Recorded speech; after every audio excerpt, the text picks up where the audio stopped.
Assalamualaikum warahmatullahi wabarakatuh. Perkenalkan nama saya Reskiani dengan NIM S1X1240114. Nah, pada video kali ini saya akan menjelaskan materi tentang Object Oriented Programming with Python. Nah, di sini itu ada beberapa topik yang kita bahas. Yang pertama itu Introduction to OPP atau Motivation, Classes dan Object, Operator of Debugging, Iterator for Class, Inheritance, Abstract Classes, Namespace, dan terakhir itu Solver Based Developing. Nah, di sini yang pertama-tama itu untuk pengertian OOP.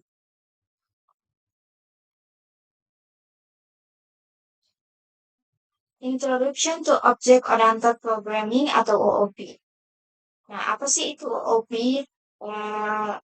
Object Oriented Programming atau OOP itu adalah pendekatan programan yang digunakan untuk memodelkan objek di dunia nyata ke dalam bentuk software. Contohnya itu mobil, car, rumah atau house, mahasiswa dan dosen, student and teacher, perusahaan dan karyawan, company and employer.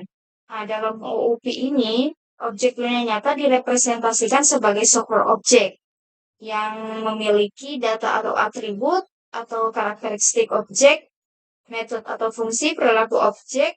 Contoh sederhana itu seperti objek mobil memiliki seperti warna, merek, dan kecepatan. Dia memiliki perilaku seperti berjalan, mengerem, membunyikan klakson. Jadi OOP itu membantu programmer membuat program yang lebih mirip dengan kondisi nyatanya.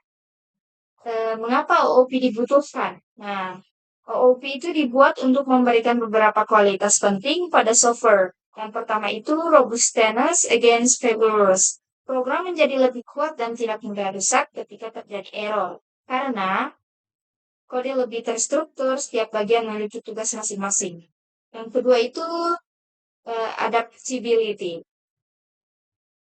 Di sini ada adaptability, yaitu program lebih mudah dikembangkan ketika ada perubahan baru. Contohnya, jika aplikasi sekolah ingin menambahkan fitur baru, program tidak perlu mengubah seluruh kode. Yang ketiga itu reusability. Nah, ini kode dapat digunakan kembali pada aplikasi lain dengan sedikit perubahan. Contohnya itu kelas user pada aplikasi sekolah bisa digunakan lagi pada aplikasi perpustakaan. Selanjutnya itu bagaimana OOP mencapai tujuan tersebut.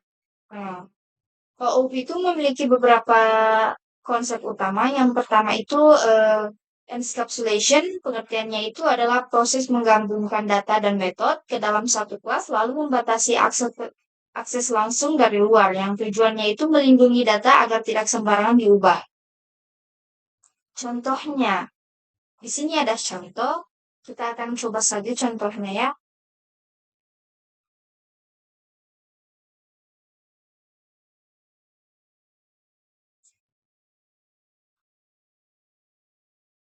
Sini ada contoh, kita salin saja. Langsung kita coba.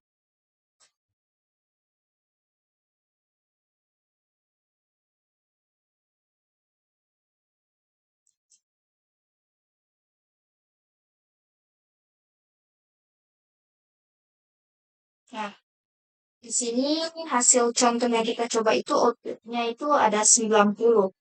Nah, penjelasannya itu underscore nilai itu data private. Ini tidak bisa diakses langsung dari luar classes dan datanya lebih aman. Nah, langsung saja kita lanjut ke materi. Jadi, yang kedua itu modularity. Modularity itu program yang dibagi menjadi beberapa bagian kecil atau modul atau kelas sesuai fungsi masing-masing. Tujuannya itu agar program lebih rapi, mudah dipahami, dan mudah diperbaiki. Contohnya itu dalam aplikasi kampus. Misalnya ada kelas mahasiswa, kelas dosen, kelas mata kuliah. Setiap kelas itu memiliki tugas berbeda. Dan yang ketiga itu ada interrange. Interrange, pengertian interrange ini adalah pewarisan sifat dari kelas induk ke kelas anak. Tujuannya itu mengurangi tulisan kode berulang yang ada di sini ada contoh lagi, kita akan coba saja.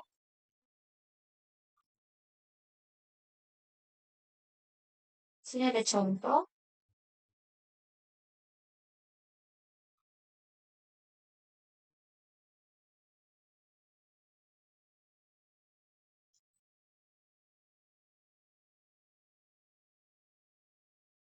Nah, output yang keluar itu adalah hewan makanan. Kenapa yang keluar hewan makanan? Karena kelas kucing itu mengawasi metode makan dari kelas hewan. Seperti itu.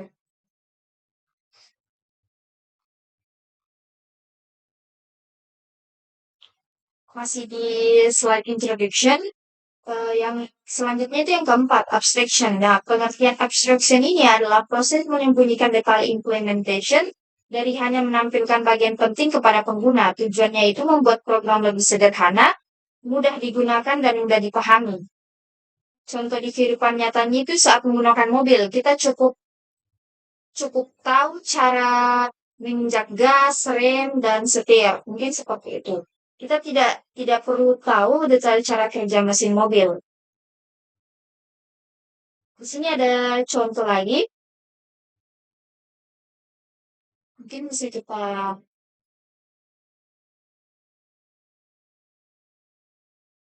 coba ya.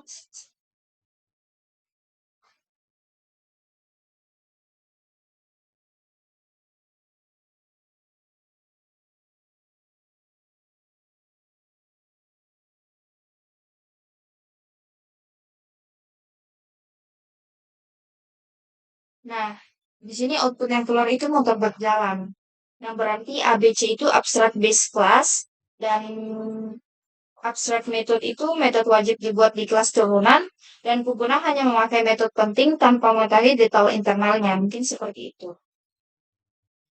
Sekarang kita lanjut ke slide berikutnya yaitu software development.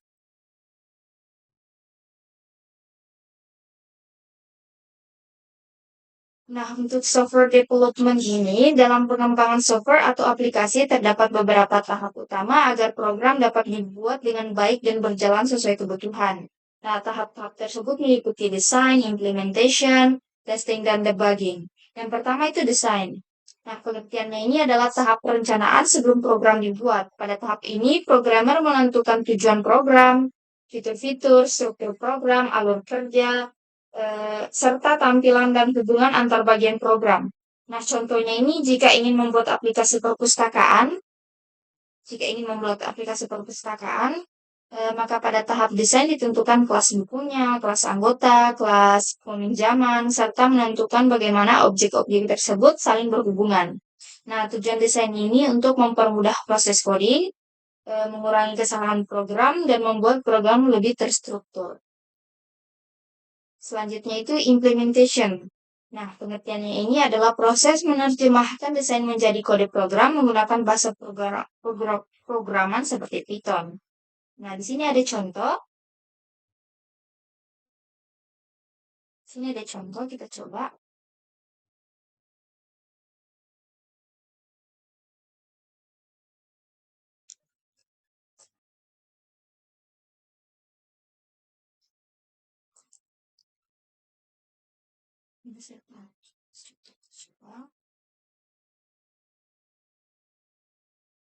Nah, nah berarti itu yang muncul itu outputnya itu judul buku sama dengan Python dasar.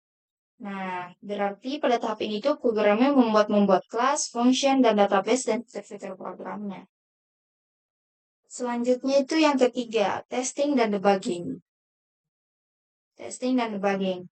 Nah, pengertiannya ini adalah testing, proses menguji program untuk memastikan program berjalan dengan benar, sedangkan debugging adalah proses mencari dan memperbaiki error atau bug. Yang pertama itu top-down testing atau stubbing. Nah, ini itu mendekatkan pengujian dimulai dari bagian atas program terlebih dahulu. Bagian bawah yang belum selesai akan diganti sementara menggunakan stub-stub. Stub ini adalah fungsi sementara atau palsu untuk mensimulasikan bagian program yang belum dibuat. Contohnya, di sini ada contoh. Ini ada contoh.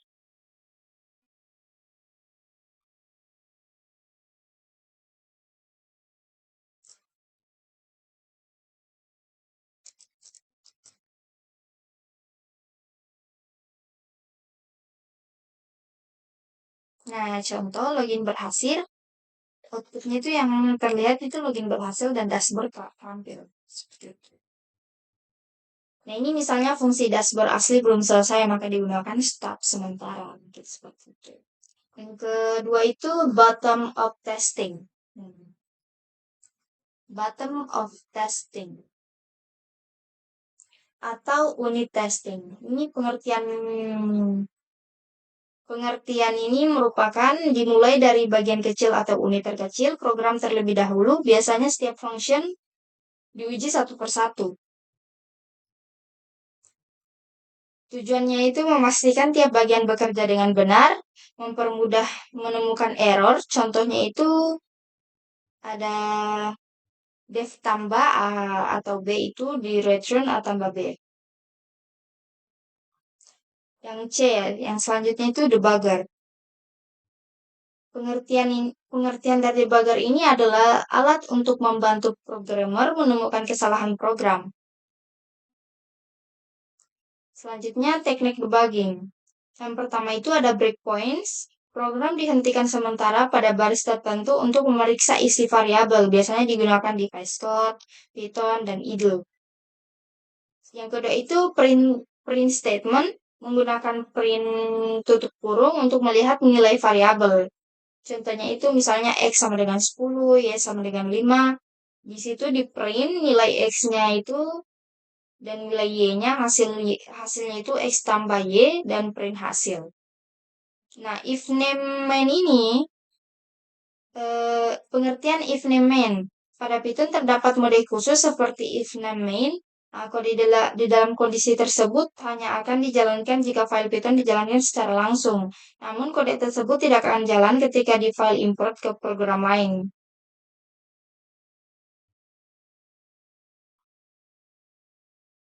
Ke program lain.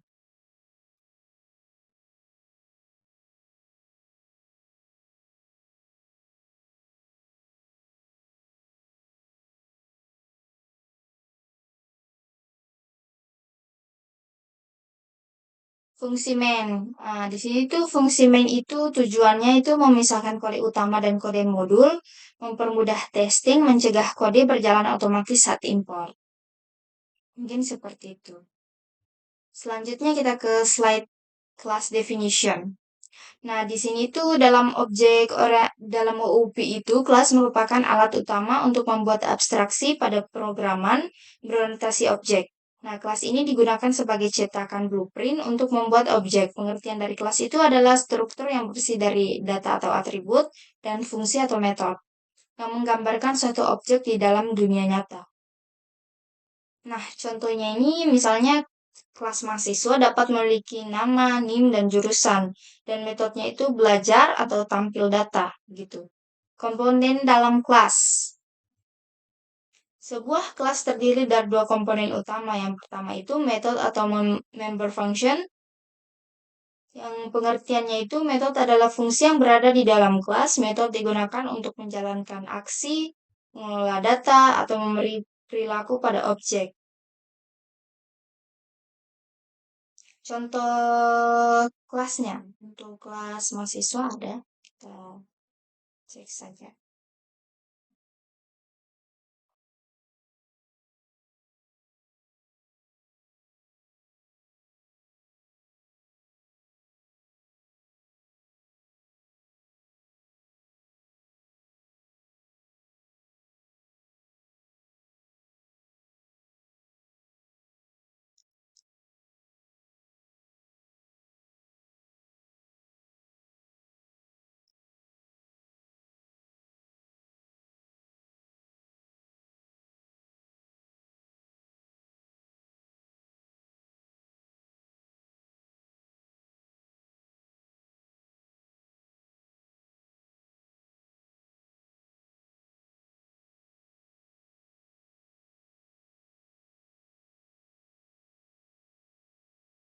Nah, seperti ini contohnya. Yang berarti itu pada contoh ini itu belajar adalah metode. Yang kedua itu kita ke atribut. Nah, atribut ini. Atribut itu adalah data yang dimiliki objek. Atribut juga disebut data member, fields, atau intense variable. Mungkin di sini kita langsung contoh kelas secara lengkapnya. Ada contoh kelas yang lengkap.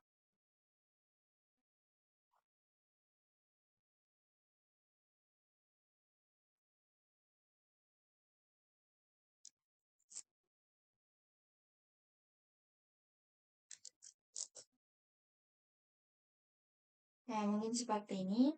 Output yang akan muncul itu nama Reski dan NIM-nya itu contohnya itu 23001 seperti itu.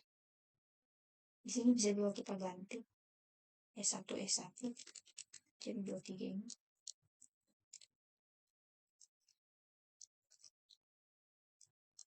Sekitaran. Nah, seperti itu. Oke.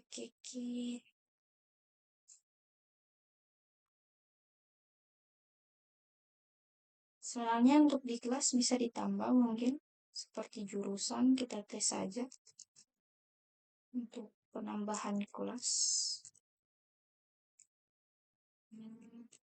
Jurusan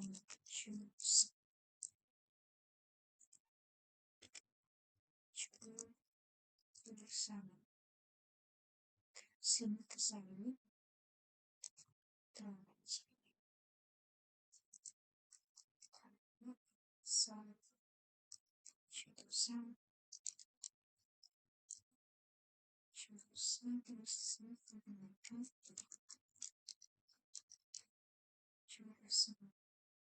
yang di sini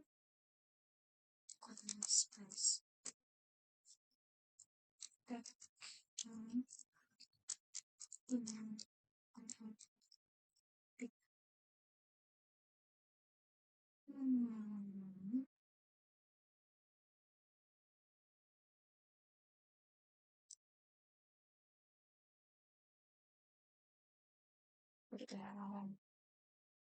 Nah, gitu. Jadi bisa ditambah ya, nama, NIM, jurusan, seperti itu. Untuk kelasnya, untuk kelas mahasiswa. Selanjutnya, kelas Solve Profile. Ini itu sebuah kelas yang baik, seharusnya menyediakan beberapa hal berikut. Yang pertama itu encapsulation. Encapsulation ini adalah proses menyembunyikan data agar tidak dapat diakses langsung dari luar kelas. Biasanya data dibuat privat atau protected. Nah, tujuannya ini menjaga keamanan data, mencegah perubahan sembarangan. Di sini ada contoh. Ada contoh ya, guys. Ada contoh. Ada sama-sama. Ada contoh. Contohnya itu ini kelas mahasiswa. Salah. Ini. Nah, katanya contoh gini itu untuk underscore saldo itu bersifat privat dan tidak bisa diakses langsung dari luar kelas. Kita coba saja. Kita running. Oh, hasilnya nanti ini saldo itu sebesar 100.000. Oke. Yang kedua itu error checking. Nah, pengertian yang ini di sini itu kelas sebaiknya itu memiliki pengecekan kesalahan atau error checking. Tujuannya itu agar data yang dimasukkan valid. Yang contohnya seperti ini mungkin. Untuk manfaat error checking itu mencegah input salah, mengurangi bug, dan menjaga kualitas program. Yang ketiga, kode sports testing class method. Di sini pengertiannya itu kelas sebaiknya memiliki kode untuk menguji metode-metode yang dibuat. Tujuannya itu memastikan semua fungsi berjalan dengan benar. Di sini ada contoh. Nah, if name ini digunakan agar kode testingnya itu hanya berjalan ketika file dijalankan langsung. Jika filenya diimport ke program lain, testingnya tidak ikut dijalankan. Kita coba. Maksudnya, oh, oke.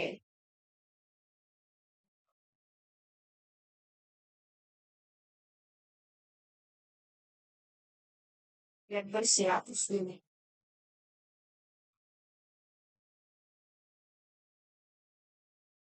Hmm.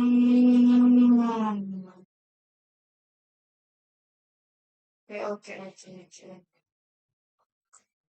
Selanjutnya, slide ke-6. Nah, slide ke-6 itu yang ini.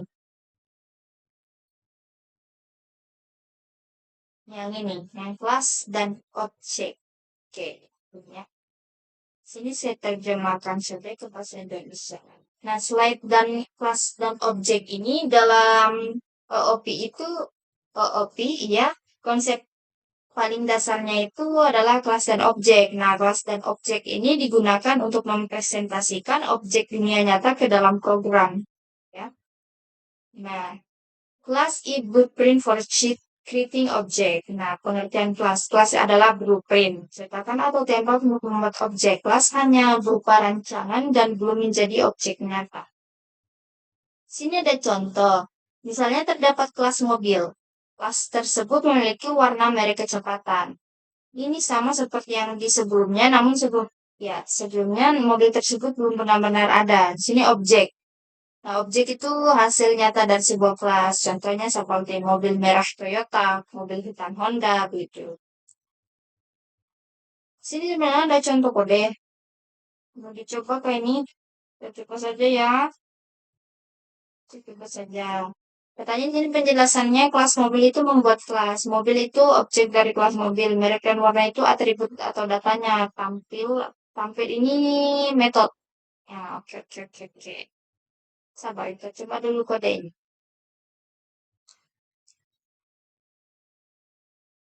Jeng, iya, iya, iya. Merek Toyota warna merah. Berarti iya, iya. Jeng. Yang ketiga, it binds data and method together. Yang artinya kelas menggabungkan data dan metode ke dalam satu tempat. Konsep ini disebut encapsulation. Yang seperti tadi yang saya jelaskan ya. Kelihatan? Saya jelaskan. Di sini ada contohnya. Ini sama aja seperti yang tadi contohnya. Kalau namanya itu sama dengan data, kalau belajar sama dengan metode. Nah, kita langsung saja yang keempat. Init is the constructor. Konstruktor, yang artinya itu underscore int adalah konstruktor pada Python. Konstruktor ini adalah metode khusus yang otomatis dipanggil saat objek dibuat. Fungsi konstruktor biasanya digunakan untuk memberi nilai awal, menginisialisasi atribut. Contohnya mungkin seperti ini. Bisa dilihat. Kelas buku dev underscore init self gitu. Penjelasannya ini bisa dilihat metode underscore init otomatis dijalankan. Nah, yang kelima, Python does not support formal access control. Yang artinya pengertian Python tidak memiliki sistem akses kontrol yang sangat ketat seperti bahasa lain, misalnya Java atau C++, C++. Python lebih menggunakan convention atau aturan penamaan yang artinya programmer diharapkan mengikuti aturan tulisan tertentu. Seperti itu. Nah, yang keenam ini ada protected member yang atau biasa ditandai dengan underscore atau single underscore di depan nama variabel. Protected ini berarti variabel sebaiknya tidak diakses langsung dari luar kelas, tetapi masih bisa diakses jika diperlukan. Di sini ada contoh. Saya lihat kelas mahasiswa dev underscore ini. Nah, ini mungkin outputnya nanti yang keluar ini 90. Ini ada penjelasan underscore-nya dianggap protected. Programmer lain sebaiknya tidak mengakses langsung variabel tersebut. Di sini ada private member atau double underscore. Nah, private ini digunakan untuk menyembunyikan data agar tidak bisa diakses langsung dari luar kelas. Oh, contohnya seperti ini. Penjelasannya, double underscore saldo itu private variabelnya. Terus tidak bisa diakses langsung seperti underscore saldo. Gitu. karena akan menghasilkan error. Nah, jadi perbedaan protected dan private itu, kalau protected satu underscore atau underscore saja, itu biasanya bisa diakses tetapi tidak disarankan. Kalau yang private itu atau double underscore namun tidak bisa diakses langsung. Mungkin seperti selanjutnya ke slide 7. Bisa atau ini operator overloading. Nah,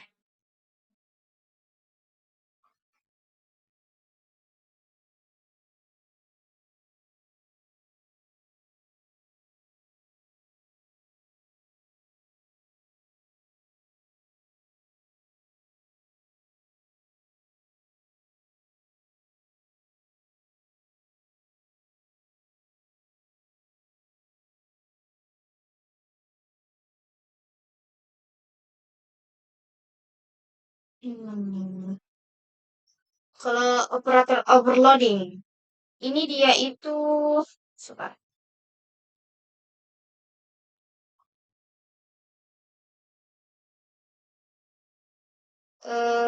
Dalam objek OOP, operator overloading itu adalah proses mengubah atau mendefinisikan ulang perilaku operator standar agar bisa digunakan pada objek buatan sendiri atau user-defined object.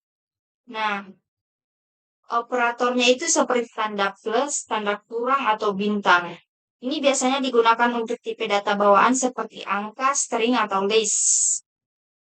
Namun dalam OOP itu operator tersebut juga dapat digunakan untuk objek. eh, itu nih disebut namanya operator overloading. Nah, contoh misalnya perilaku operator yang plus. Ini operator plus itu dapat memiliki fungsi berbeda tergantung operannya. Jadi bisa jadi penjumlahan angka, bisa jadi menggabungkan list, jadi menggabungkan nested list gitu. Dan menggabungkan string. Nah, di sini itu ada mengapa disebut overloading, karena satu operator yang sama, misalnya tanda plus itu memiliki banyak perilaku berbeda tergantung tipe datanya. Misalnya operator fungsi operator plus, angka itu penjumlahan, list itu menggabungkan list, dan string itu menggabungkan teks. Nah, operator overloading pada objek. Nah, di dalam Python itu kita dapat membuat operator bekerja pada objek buatan sendiri. Misalnya contoh kasusnya itu di sini. Satu slide saja ya, supaya teman-teman bisa lihat. Di sini saya sudah rangkum materinya. Nah, di sini contoh kasusnya misalnya A, student 1, B itu student 2. Jadi tim A itu ditambah A tambah B. Normalnya itu operator plus tidak bisa digunakan untuk objek. Tetapi dengan operator overloading kita dapat menentukan sendiri arti dari A plus B. Misalnya menggabungkan data mahasiswa, menjumlahkan nilai, terus atau membuat tim baru. Cara membuat operator overloading di Python. Cara menggunakan metode khusus atau magic method. Contoh metode operator. Di sini ada contohnya, operator metode. Ini plus itu underscore add, sub, aduh, yang kurang itu underscore sub, bintang underscore mol, dan sama dengan double, sama dengan itu. Underscore egg. Sini ada contoh program. Kita coba saja ya. Coba ya. Coba.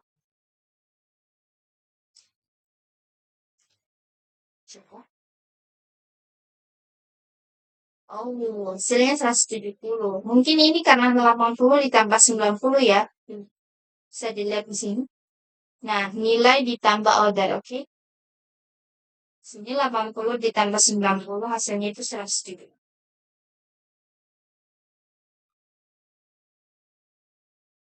Sekarang operator overloading. Ini yang ini metode ini tuh mendefinisikan perilaku operator plus, makanya itu hasilnya 170. Nah, itu 80,9. Jadi keuntungan operator overloading itu yang pertama membuat kode lebih intuitif atau objek dapat digunakan seperti tipe data biasa. Yang kedua itu mempermudah operasi objek, misalnya penjumlahan vektor, matriks, data mahasiswa, transaksi bank, mungkin. Yang ketiga itu membuat kode lebih rapi tanpa perlu function tambahan seperti tambah A, B ini cukup A plus B katanya. Selanjutnya di slide 8. Slide 8 itu yang ini. Tapi ini masih sambungan. Ya, masih sambungan.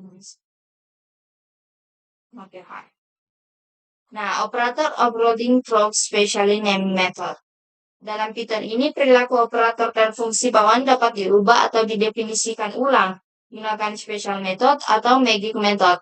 Magic method ini adalah metode khusus yang memiliki format underscore nama. Contohnya, oh ini. Nah, yang metode-metode ini itu memungkinkan objek buatan sendiri memiliki perilaku seperti tipe data bawaan Python. Yang pertama, operator overloading dengan magic method. Ini artinya ini dilakukan dengan membuat metode khusus sesuai operator yang ingin digunakan. Di sini ada contoh operator plus. Bisa dilihat. Sama kayak tadi. Yes. Ini non-operator overload. Selain operator, fungsi bawaan dan juga bisa diubah perilakunya melalui magic method. Yang pertama A, STR, pengertiannya ini metode. Metode STR ini digunakan untuk menentukan tampilan objek saat dipanggil dengan print obj atau str obj. Oh, iya nih. Aku coba. Di sini katanya str ini biasanya menampilkan alamat objek seperti main mahasiswa objek.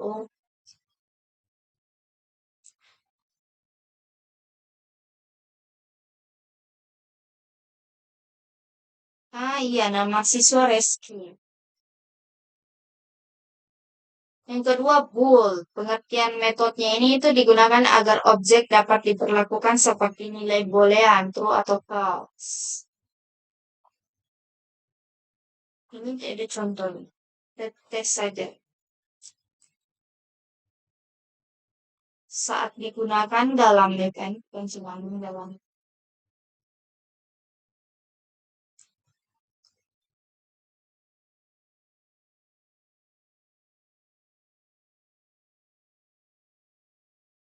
Lulus. Kalau misalnya angkanya kita ubah jadi 60, mungkin hasilnya itu tidak lulus. Nah, oke. Sekarang yang ketiga, jika special method tidak dibuat. Nah, jika magic method tertentu tidak diimplementasikan, maka operasi terkait akan menghasilkan error. Oke. Penyebabnya katanya karena kelas data tidak memiliki metode. Ini. Jadi ini ada contoh-contoh magic method lainnya. Bisa dilihat saja. Jadi keuntungan untuk magic method itu yang pertama membuat objek lebih fleksibel. Yang kedua itu kode lebih mudah dibaca. Yang ketiga itu membuat program lebih intuitif atau objek dapat memiliki perilaku alami seperti angka atau string. Selanjutnya kita ke sini. Sini tuh ada contoh. Example operator overloading for a vector class. Nah, di sini itu ada konsep yaitu implement method yang perilakunya dapat diturunkan atau otomatis ditentukan dari metode lain. Implement method ini adalah metode yang memiliki perilaku default dari Python meskipun metode tersebut tidak ditulis secara langsung. Yang artinya Python dapat menentukan perilaku objek secara otomatis berdasarkan metode lain yang tersedia. Contoh pada bool ini digunakan untuk menentukan objek bernilai true atau false. Oke. Hubungan dengan len, Python ini memiliki perilaku khusus. Jika len ini dibuat, maka Python otomatis menggunakan panjang objek untuk menentukan nilai boolean. Oke. Contoh programannya ini mungkin seperti ini. Ada boolean. Hasilnya nanti true false. Nah, Python itu secara otomatis melakukan ini walaupun tidak membuat bool Python tetapi bisa menemukan nilai boolean karena ada len. Inilah yang disebut dengan implicit behavior.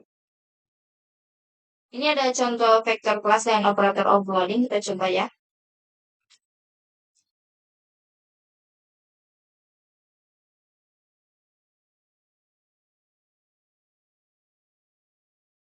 Oh, nanti. Dikarenakan dapat sakit dua tiga. Oh, kenapa bisa 6? Kenapa bisa 8? Di sini itu di versi 3. Versi 3 itu F1-nya kan ada 2 dan 3. 2 dan 3 ini ditambah. Jadi dikali maksudnya. Nggak tahu. Biar apa nih? Ini ada yang masuk.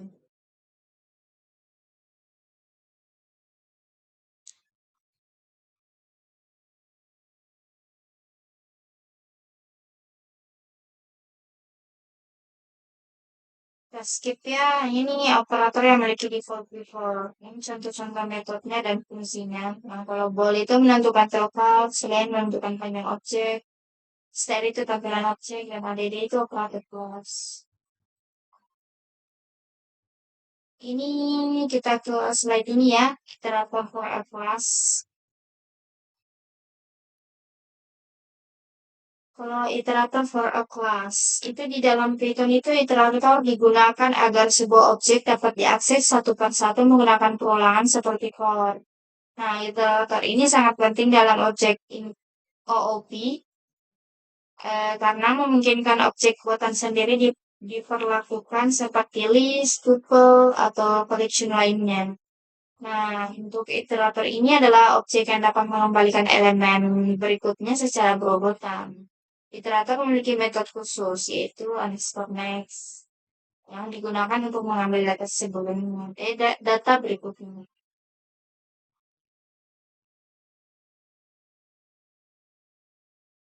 Kita skip saja.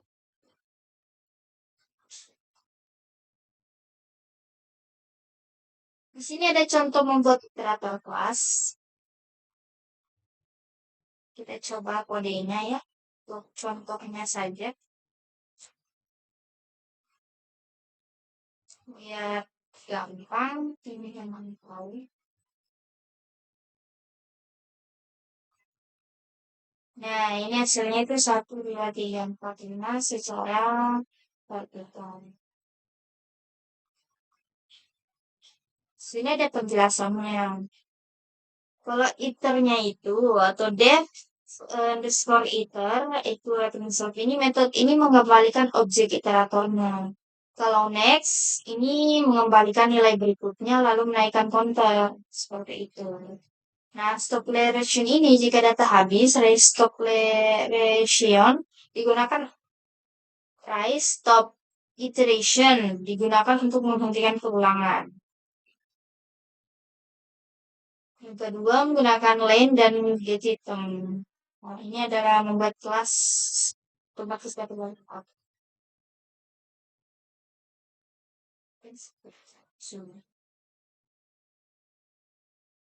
Ini ada contohnya.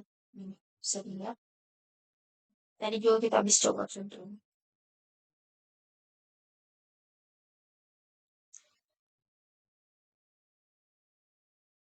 Terus kita langsung ke slide 11 saja ya. Ya, slide 11 saja. Kalau slide 11 itu ini. Apa ya? Salah kok. Ah iya, creating class iteration using len and get yang tadi. Ini konsep dasarnya itu melakukan iterasi otomatis. Jika objek memiliki panjang, sama objek dapat diakses menggunakan indeks.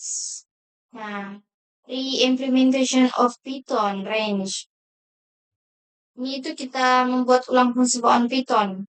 Jadi fungsi range ini digunakan untuk menghasilkan urutan angka. Contohnya for i in range 5, print i. Jadi hasilnya itu 0 sampai 1, 0, 1 sampai 2, 3, 4 gitu. Jadi itu membuat versi sendiri dari range. Ya, ya, ya. Nah, kayak ini. Ini kayak membuat versi sendiri dari range. Ada iteratornya itu menggunakan lens sama Gitizen. Ada lens, Gitizen. Itu saja.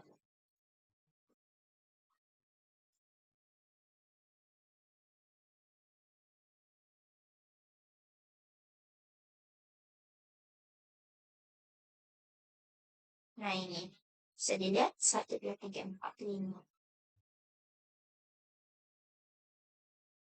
Yang konstruktor yang dev ini, katanya ini digunakan untuk melakukan nilai awal dan nilai akhirnya.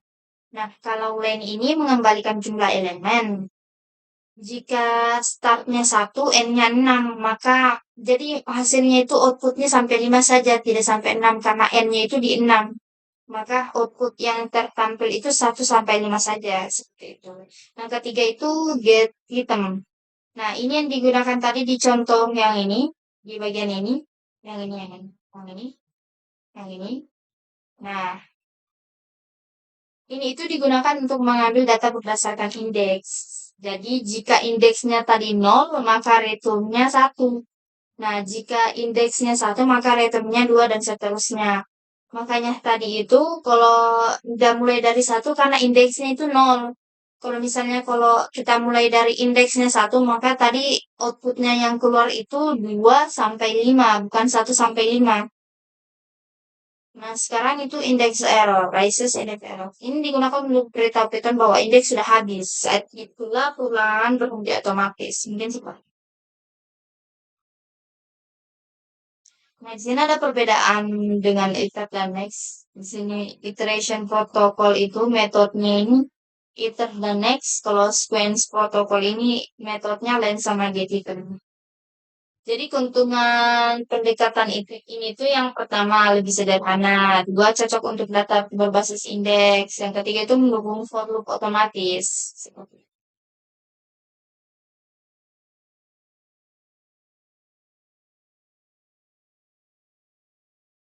Nah, slide selanjutnya. Yang ini ya, slide 12. Inheritance. Inheritance. Inheritance. Nah, inheritance dalam OOP ini inheritance ini adalah konsep pewarisan sifat dari kelas induk ke kelas anak. Nah, inheritance ini digunakan agar program lebih terstruktur, mudah dikembangkan, dan mengurangi penulisan kode berulang.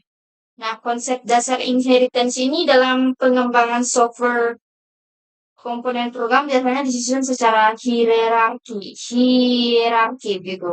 Ini ada kelas umum, lalu kelas yang lebih spesifik di bawahnya. Hierarki kelas ini konsep abstrak bergerak dari yang spesifik ke yang lebih umum saat naik ke atas hierarki, astagfirullah, hierarki.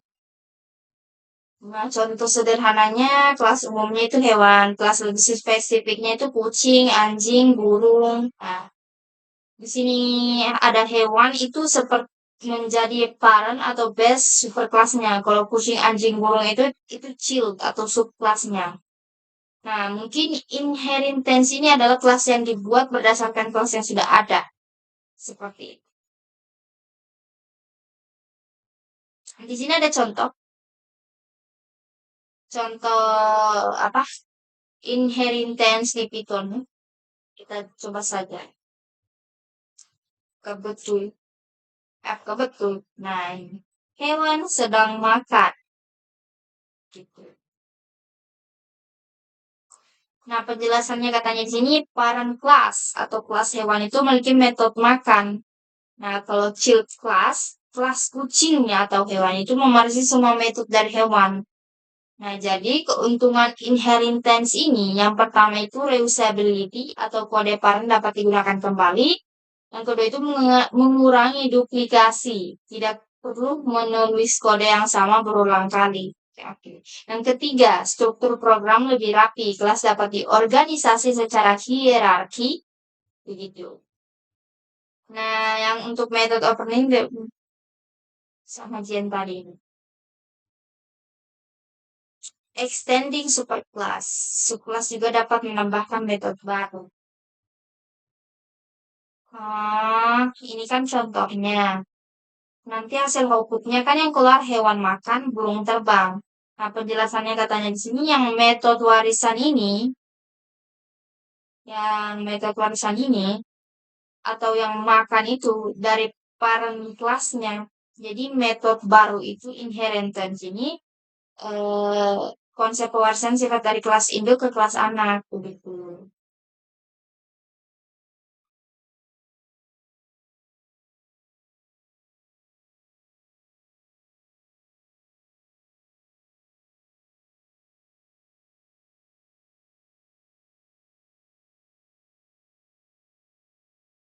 Jadi kita langsung saja lanjut ke slide ini.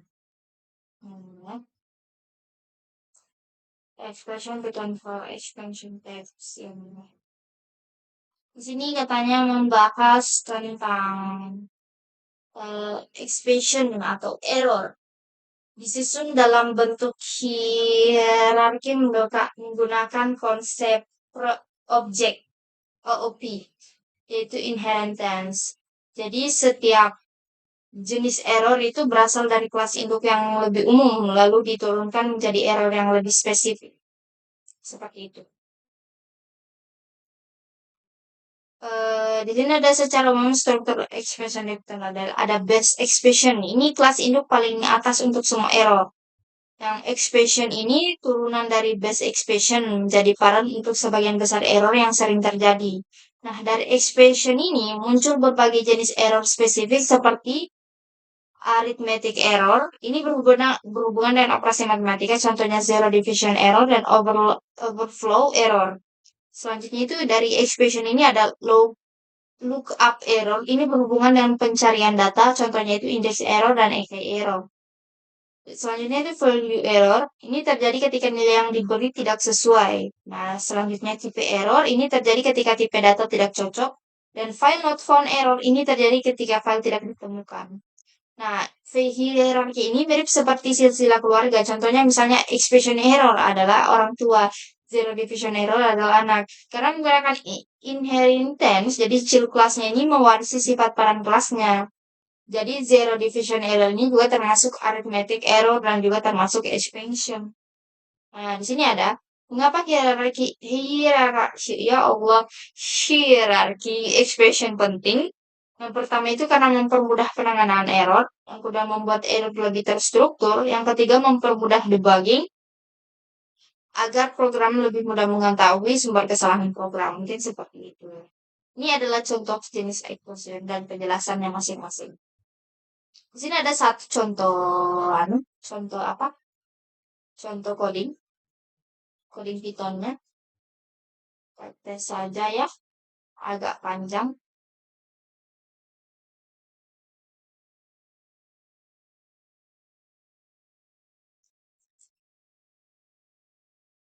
Hasil output yang keluar nanti seperti ini.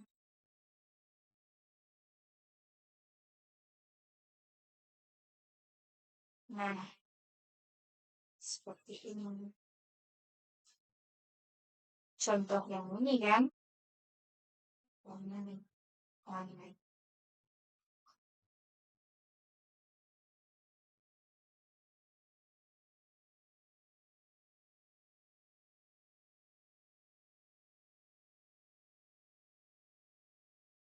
Nah, kita lanjut ke yang example inverted class ya. Yang contoh predatory credit card merupakan penerapan konsep OOP. Nah, pengertian predatory credit card. Ini adalah versi khusus dari kelas credit card yang memiliki aturan tambahan seperti biaya penalti, mulai keterlambatan, dan aturan pembayaran tertentu. Hubungan parent dan child. Credit card itu di atas predator credit card. Jadi parent credit card ini menjadi base kelasnya, kalau predator credit card ini menjadi subkelasnya.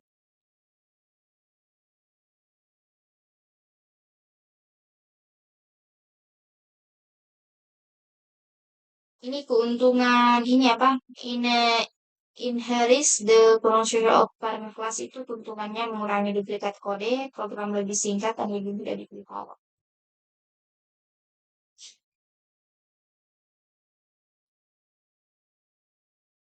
Oh, di sini ada contoh satu. Ini misalnya yang modifies the behavior of change the card itu pengertiannya itu subclass mengubah perilaku method charge. Jika transaksi ditolak karena melebihi limit, pengguna dikenakan denda sebesar $5. Yang artinya ini pada kelas kredit card biasa ini transaksi gagal hanya ditolak. Namun pada predator kredit card ini transaksi gagal saldo juga bertambah karena penalti. Jadi contoh situasinya itu limit kartu kita itu misalnya $1.000. Saldonya sekarang itu $1.800. $980. Nah, transaksi yang kita lakukan itu sebesar $50 dan karena 980 ditambah 50 lebih besar dari 1.000, maka transaksinya itu ditolak. Namun subkelas itu menambahkan penalti sebesar $5 ke saldo kartu. Nah, tujuannya itu untuk kalau dari subclass itu overrated method parent untuk membuat perilaku baru ini disebut method overrated. Ini disebut namanya method overriding seperti itu. Astagfirullah.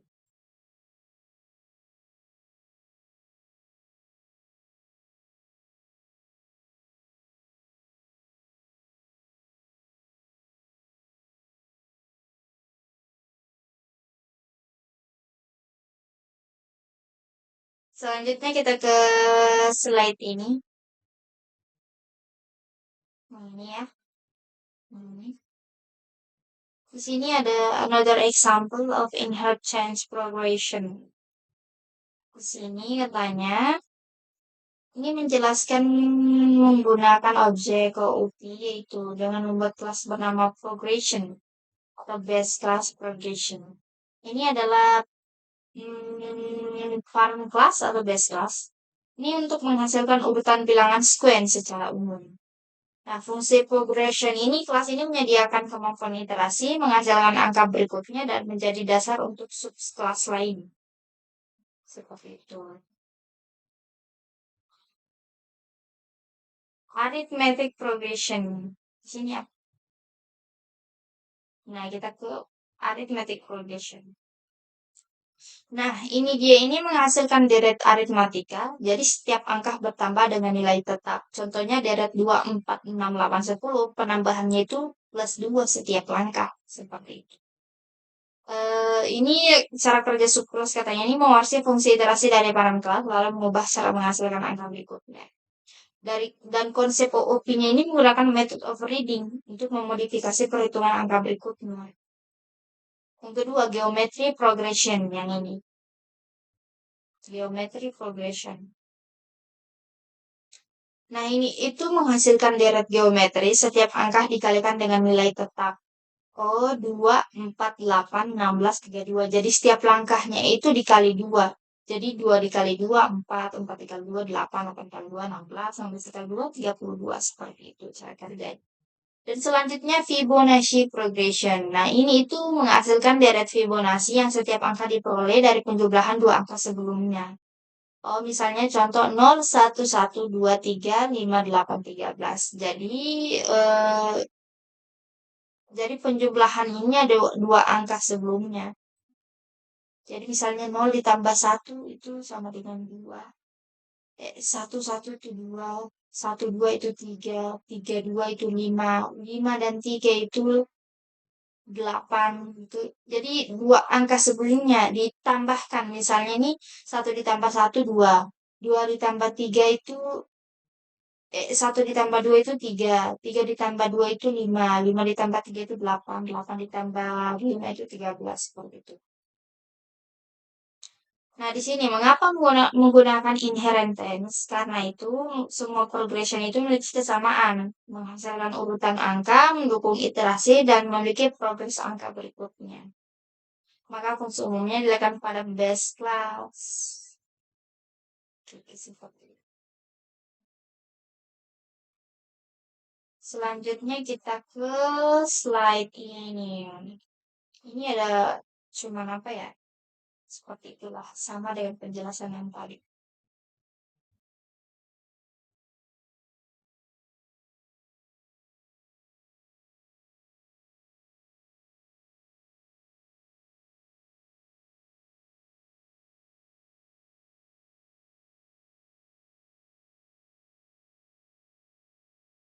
Tolong ini masih sama dikasih berhubungan, boleh kita lanjut ke abstrak kelas. Nah, abstrak kelas ini adalah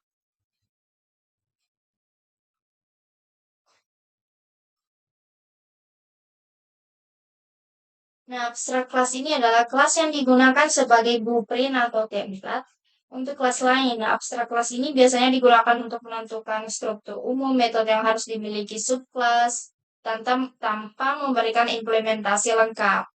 Nah, pengertian dari abstrak kelas ini itu yang kelas yang memiliki satu atau lebih abstrak method.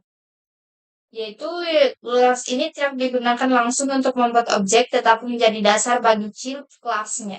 Seperti itu. Nah, abstrak method.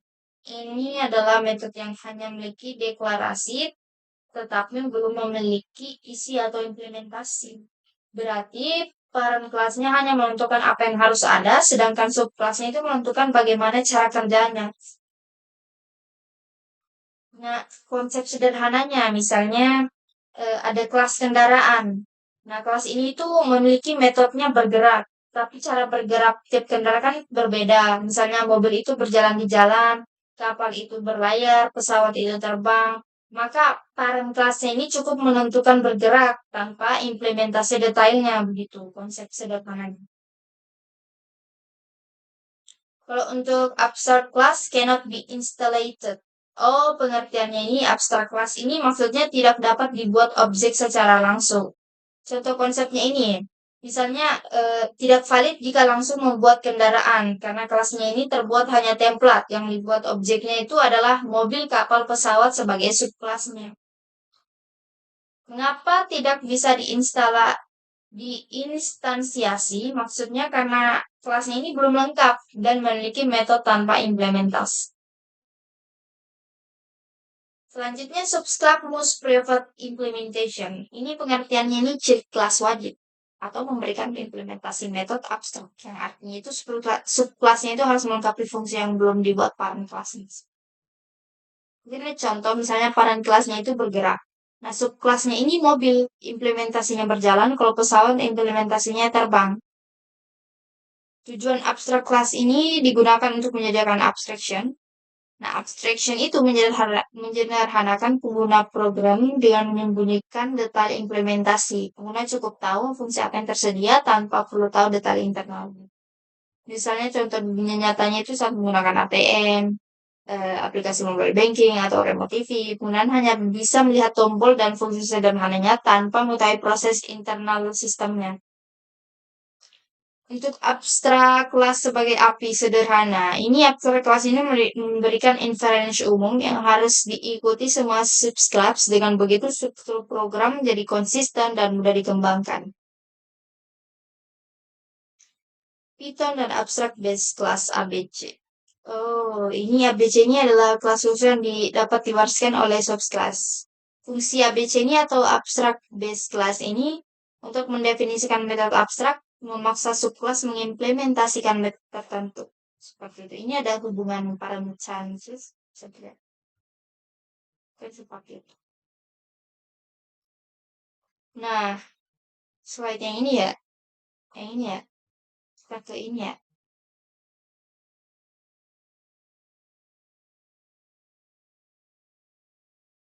Nah, yang ini ya.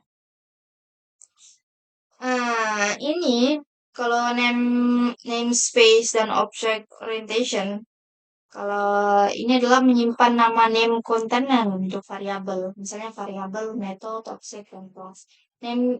Namespace ini membantu Python mengetahui nama ini milik siapa. Mungkin seperti itu. Nah, pengertian namespace ini itu sebagai ruang penyimpanan identifier atau nama. Tujuannya ini menghindari bentrok nama, mengatur skop variabel, dan mempermudah pengolahan program.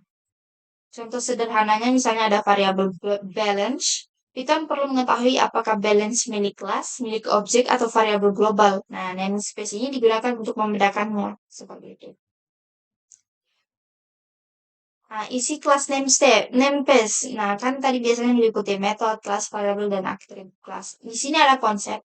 Misalnya pada kelas itu credit card. Kelas Namespace ini dapat berisi seperti charge, make payment, get balance. Semua metode tersebut menjadi bagian dari namespace class credit card. Dan seperti itu. Nah, isi namespace spesifikasi itu dapat menggunakan metode parent, menambah metode baru, atau override metode parent. Contohnya mungkin seperti ini. Sudah dilihat.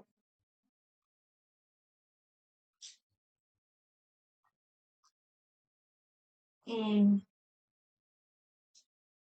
Namespace itu penting karena yang pertama itu menghindari konflik nama, mendukung OOP, mempermudah organisasi program, dan atau kode lebih rapi dan struktur seperti itu. Kalau shallow and deep copying, ini maksud dari self and deep copying itu terdapat beberapa cara menyalin data atau objek, yaitu alias, shallow copy, deep copy. Maksud dari konsep ini yaitu objek OOP itu berhubungan dengan objek, memori, dan reference data. Nah, alias ini terjadi ketika dua variabel menunjuk ke objek yang namanya di memori, yang artinya tidak memiliki salinan baru, hanya membuat nama lain untuk objek yang sama. Misalnya palette objek, burn tones itu objek yang sama, keduanya menunjuk ke lokasi memori yang sama gitu. Nah, untuk shallow copy itu membuat list atau objek baru, tetapi elemen di dalamnya masih mereferensikan objek lama. Pada shallow copy itu kontainer luar disalin, tetapi si objek di dalam masih berbagi referensi. Seperti itu.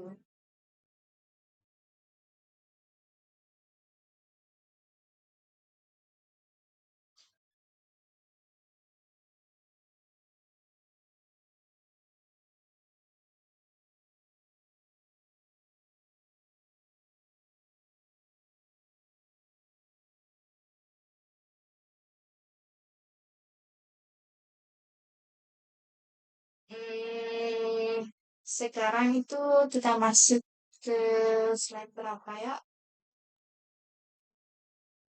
Oh, sudah summary ya. Sudah di slide yang terakhir. Oke, oke, oke.